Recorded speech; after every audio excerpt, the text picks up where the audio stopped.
अस्सलाम वालेकुम फ्रेंड्स, मैं हूं अदनान और आप देख रहे हैं मेरा यूट्यूब चैनल अदनास गार्डन। उम्मीद है आप सब दोस्त खैरियत से होंगे और गार्डनिंग को खूब अच्छी तरह एंजॉय कर रहे होंगे। फ्रेंड्स, आज की वीडियो जो मैं आपके लिए लेकर आया हूं ये है एक प्लांट जिसे एलिफेंट ईयर के नाम से जाना जाता है, क्योंकि इसके लीव्स का जो शेप होती है वो हाथी के कान की तरह होती है, इसलिए एलिफेंट ईयर इसका नाम है। तो आज की इस वीडियो में मैं आपको बताऊंगा कि कैसे आप इनको प्रोपोगेट कर सकते हैं ताकि आप जो है वो एक ही प्लांट से काफ़ी सारे प्लांट्स को मल्टीप्लाई कर सकते हैं। बाज़ का जो है वो आप नर्सरी से प्लांट नहीं ख़रीद सकते, बहुत सारे रीज़न हो सकते हैं, या आपको जो है वो एक शौक़ होता है कि आप ख़ुद अपने हाथ से प्लांट्स को प्रोपोगेट करें। तो ये प्लांट आज जो है मैं आपके लिए लेकर आया हूँ, इसकी प्रोपोगेशन आपको मैं आज की इस वीडियो में सिखाऊंगा। कौन सी इसके लिए सॉइल प्रिपेयर करनी है और कैसे आपने इसको लगाना है। ये जो है वो मैं एक मदर प्लांट से निकाल कर लाया हूँ। ये जो है वो बल्ब से भी ग्रो हो जाते हैं, इसके छोटे छोटे बीड्स सीड्स या फिर बल्ब्स होते हैं, या ये जो बड़ा मदर प्लांट होता है ये साइडों से छोटे छोटे जो है वो रनर्स निकालता रहता है, अपने बच्चे निकालता रहता है। आप उनको काट कर अलग से प्रोपोगेट कर सकते हैं।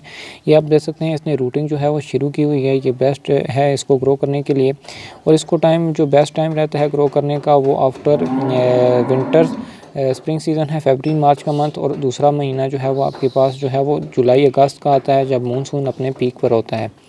तो इनको ग्रो करने के लिए जो मैं सॉइल मिक्स यूज़ कर रहा हूँ ये जो है वो फुली सैंडी सॉइल है, मैंने खुद घर पर तैयार की है। इसमें 50% नॉर्मल गार्डन सॉइल और 50% इसमें मैंने जो है वो 50% इसमें गार्डन सॉइल, 20% जो है वो इसमें मैंने सैंड, और 20 to 30% जो है वो इसमें मैंने जो है वो कंपोस्ट यूज़ किया है। कंपोस्ट अगर आपके पास फ्रेश है, डिकम्पोज नहीं है, तो आप मत यूज़ कीजिएगा। अगर आपके पास फुली डिकम्पोज हुआ कंपोस्ट है तो आप यूज़ कर सकते हैं, नहीं तो सिर्फ आप नॉर्मल गार्डन और सैंड। क्योंकि मेरी जो सॉइल थी वो थोड़ी हार्ड हो जाती है, इसलिए मैंने इसमें थोड़ा सा कंपोस्ट यूज़ किया है, वो भी फुली डिकम्पोज, ताकि हमारी सॉइल जो है वो सॉफ्ट रहे, हार्ड ना हो पानी देने पर। तो अगर आप 50% सैंड और 50% नॉर्मल गार्डन सॉइल के मिक्सचर में भी ग्रो करते हैं तो ये अच्छी तरह ग्रो करेगी। पोट इसके लिए ये मैं तकरीबन 3 इंच का ले रहा हूँ। पोट को पहले जो है वो नीचे से कवर करेंगे, क्योंकि इसके ड्रेनेज होल से जो है वो इसकी सॉइल निकल जाती है। अगर आपके पास कोको कोयर हो या जाली वाला कपड़ा हो देन आप इसके ऊपर प्लेस कर सकते हैं। मैं ये एक जो है न्यूज़पेपर का पीस जो है वो इसमें नीचे रखूँगा। आपने कोई ऐसी चीज़ नहीं यूज़ करनी जो कि आपकी वाटरिंग को डिस्टर्ब मतलब के ड्रेनेज होल को डिस्टर्ब करे।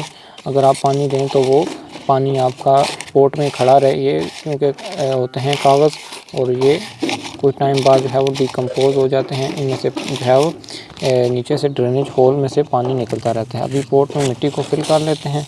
तकरीबन 90% जो है वो पोट मैंने फिल कर लिया है। अभी रनर्स को जो आप एरियल रूट्स देख रहे हैं इन समेत जो है वो इस पोट में लगाना है, और इसको हम सेमी शेडेड एरिया में प्लेस करेंगे, जहाँ इस पर डायरेक्ट सनलाइट ना पड़े, जबकि इस पर जो है वो छन कर धूप पड़ती रहे, इसमें कोई इशू नहीं है। और इसमें सॉइल में आपने मॉइस्चर को बनाए रखना है, बल्कि जो है वो आपने सॉइल को फुली ड्राई भी नहीं होने देना, और इतना पानी भी इसमें नहीं खड़ा रखना कि आपकी सॉइल हर टाइम सोगी रहे, जिससे यह है कि ये गल सकता है और आपका प्लांट ग्रो करने में मुश्किल होगा। उम्मीद करता हूँ आज की वीडियो पसंद आई होगी। वीडियो पसंद आए तो वीडियो को लाइक कर दीजिएगा। अगर चैनल पर नए हैं और चैनल को सब्सक्राइब नहीं किया हुआ तो चैनल को सब्सक्राइब कर दें, ताकि गार्डनिंग से रिलेटेड इन्फॉर्मेशन आप तक पहुँचती रहें।